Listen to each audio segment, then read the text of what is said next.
ഈ വേറൊരാളുടെ പേഴ്സണൽ ബൗണ്ടറീസിലേക്ക് ഇടിച്ചു കയറാന്ന് പറയുന്നത് നമ്മൾ വളരെ സുഖമായിട്ട് സ്മൂത്ത് ആയിട്ടും ചെയ്യണ കാര്യം. ഒരാൾ കല്യാണം കഴിക്കുന്നില്ല എന്നുണ്ടെങ്കിൽ അത് അയാളുടെ ചോയ്സ് ആണ് അല്ലേ?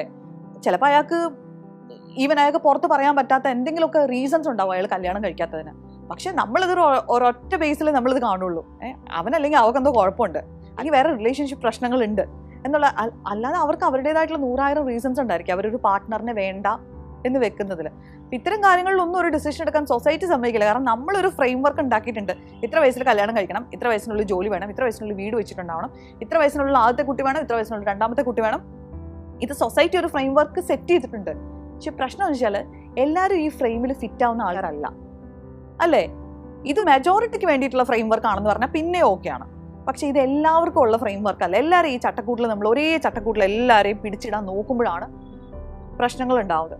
ചില പോയിന്റിലൊക്കെ ലൈഫിൽ ചിലയിടത്ത് നമുക്ക് തോന്നും, ഓ ഞാനൊരു ഫാമിലി പേഴ്സൺ ആവേണ്ട ആളല്ലായിരുന്നു, എന്നെ കൊണ്ട് ഇത് പറ്റൂല എന്ന് തോന്നുന്ന എത്രയോ പേരുണ്ട്. പക്ഷെ നമ്മൾ തിരിച്ചിറങ്ങി പോകാനുള്ള ഓപ്ഷൻ പോലും ഇല്ലാത്ത അവസ്ഥയിലേക്ക് അപ്പോഴേക്കും എത്തിയിട്ടുണ്ടാവും.